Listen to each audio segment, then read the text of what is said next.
যুক্তরাষ্ট্রের ফিল্ম ফেস্টিভ্যালে বাংলাদেশের নীল চক্র এই সিনেমাটি পৌঁছেছে। যুক্তরাষ্ট্রের লস অ্যাঞ্জেলসের 14 ফেব্রুয়ারি অষ্টমবারের মতো বসেছে গোল্ডেন স্টেট ফিল্ম ফেস্টিভ্যাল 2025। উৎসবটি চলবে 21 ফেব্রুয়ারি পর্যন্ত। এই ফেস্টিভ্যালে মূলত উদীয়মান স্বাধীন চলচ্চিত্র নির্মাতাদের প্রতিভা দেখানোর আয়োজন করা হয়।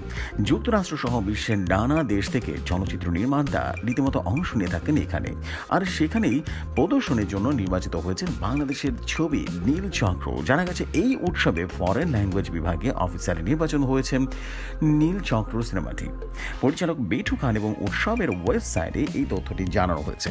এর আগে আমেরিকান ফিল্ম মার্কেটে নীল চক্র আন্তর্জাতিকভাবে প্রিমিয়ার করা হয় লস ভেগাস, এবং ওই প্রিমিয়ারে উপস্থিত ছিলেন সিনেমাটির প্রযোজক এনায়েত আকবর মিলন, আসিফ আকবর এবং নীল চক্র সিনেমার আন্তর্জাতিক পরিবেশনার দায়িত্বে থাকা জে জে রজার্স। সিনেমাটিতে প্রধান চরিত্রে অভিনয় করেছেন আরিফিন শুভ, সঙ্গে রয়েছেন বন্দিরা চক্রবর্তী, আরও আছেন ফজলুর রহমান বাবু, শিরিন আলম, খালেদা আক্তার, কল্পনা, শাহেদ আলী প্রমুখ।